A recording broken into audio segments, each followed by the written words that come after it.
Shalom Akim, Wa'akwathiam. First and foremost, I'd like to give all praises to Yahweh, Bahashem, Yahweh Shai, Bahashem Makakudash. I'd like to proceed this lesson with giving double honors to the apostles and elders of Great Millstone who do real well and teach well. Without further ado, just coming back from a trip, from Cali, man. And, I was having this, this little spiritual talk with my parents. My parents had just recently converted into Christianity, and just another point too, Christianity is just a form of slavery, a form of, slavery. Salakia, let me rephrase that. Christianity was a form, it still is a form of, of the white slave owners, twisting and turning the Bible to their to the way they wanted it to, man. Let me just grab it real quick. Let me just search this up. Christianity has a complex and deeply conflicted history with slavery. While the New Testament was used to justify the institution for centuries, Christian theology ultimately fueled the global abolitionist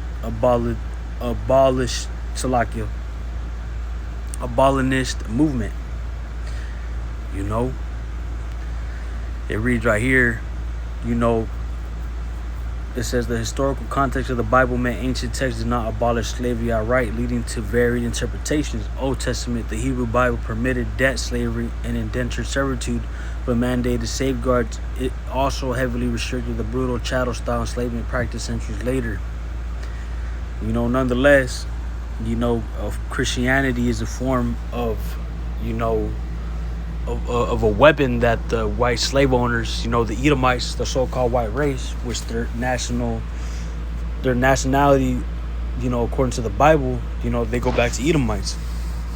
Just wanted to add that point though, man.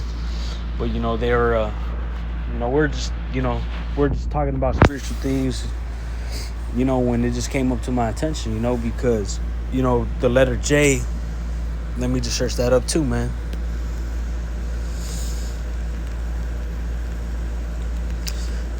Because we know that back then when, the Heavenly Father, Yahweh, which this world ignorantly calls God, he gave Moses, he inscribed, on that stone in the language which is Paleo-Hebrew. It wasn't in modern English as people speak, as we speak now, man. It wasn't in this language.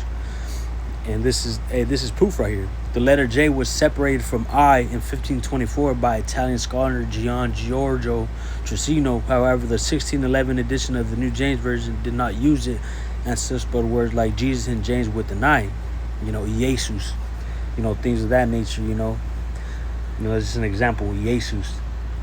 But, that's not the language that the Heavenly Father spoke to Moses in, man. Because back then he would, speak to his servants, the prophets, directly. But now he doesn't, man. But I'm gonna open up with this real quick. I don't want to, be babbling too much. It's the book of Romans, chapter 11, verse 7, and it reads, "What then? Israel hath not attained that which he seeketh for, but the election hath obtained it, and the rest were blinded." I wanted to open up with that because, these people are blinded from the facts of, of these facts, man. They still calling on Jesus Christ, man. On God and Jesus Christ, man. Calling him Jehovah, Yahweh, Yeshua. There's so many different names. But we know, through 144% faith, man, that the Heavenly Father's name is Yahweh, and his only begotten son's name is Yahushai. I just wanted to make this lesson because, we're blessed. We're blessed to have, this truth, man. We're blessed to have this truth learning from the apostles and elders of Great Millstone, man. Starting with Apostle Tahar, man. You know, hey, just let me read that again, man. It says, what then Israel had... Let me see if I can get in another translation so it can be more understood. What then the people of Israel did not find what they were looking for.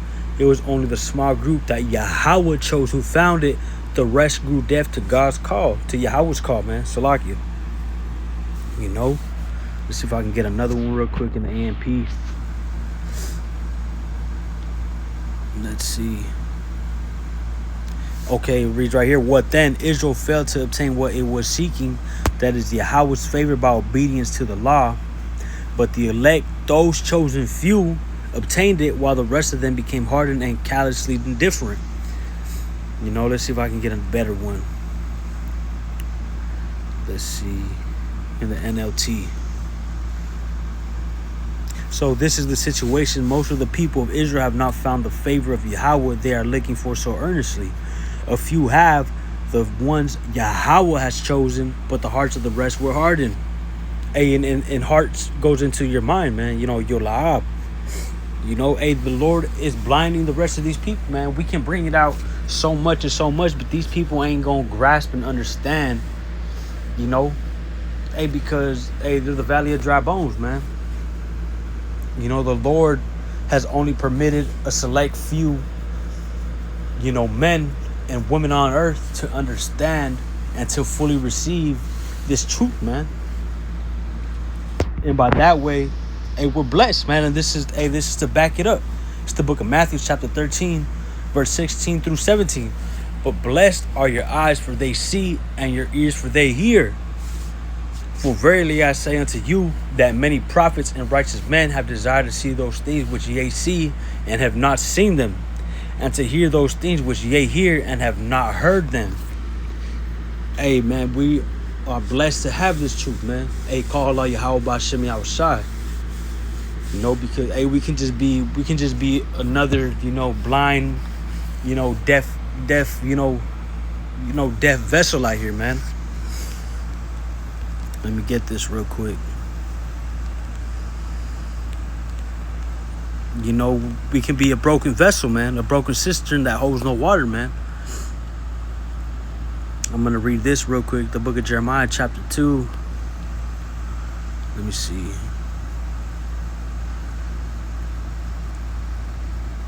This is the book of Jeremiah, chapter 2, verse 12 through 14. Or 13 is the point. But I'll just start at verse 12 real quick. And it reads, Jeremiah 2, verse 12. Be astonished, O ye heavens, at this, and be horribly afraid. Be ye very desolate, saith the Lord Yahweh. It reads, for my people have committed two evils. They have forsaken me, the fountain of living waters, and hewed them out cisterns, broken cisterns that can hold no water. You know, these people, you know, have forsaken the Heavenly Father, man. But ultimately, we know that, hey, the Heavenly Father has to choose you to receive this 100%, man. You know, but these people are, you know, broken cisterns that can hold no water. And this is, you know, a dark saying, meaning that they can hold no wisdom, knowledge, and understanding of this truth, man.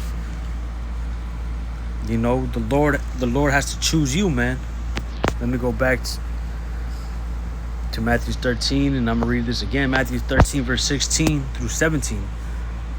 It reads, but blessed are your eyes, for they see, and your ears, for they hear. For verily I say unto you, that many prophets and righteous men have desired to see those things which ye see, and have not seen them, and to hear those things which ye hear, and have not heard them. You know, but this, you know, the main point was in 16, but going to verse 17, you know, these prophets back then, you know, desire to see the things that we see right now, man. You know, these nations fighting against, you know, other nations, you know, and ultimately, these nuclear bombs being dropped on America, which is Babylon the Great, man. You know, and to see the Heavenly Father return, man, and all the destruction that's about to take place in America, Babylon the Great. You know, but with that, I hope this lesson was edifying to the elect. I'd like to give our praise to Yahweh, B'Shem Yahushai, B'Shem Salakia. Hey, damn some time, man. You know, let me repeat that. I like to give our praise to Yahweh, Bahashim, Yahushai, Bahashim Makakwadash. You know, you gotta rebuke Satan at all times, man. You know, had me tongue tied. But with that, you know, I hope this lesson was edifying to the elect, man. Hey, Abba, Shalom. Yabashim Ashai Brakatham.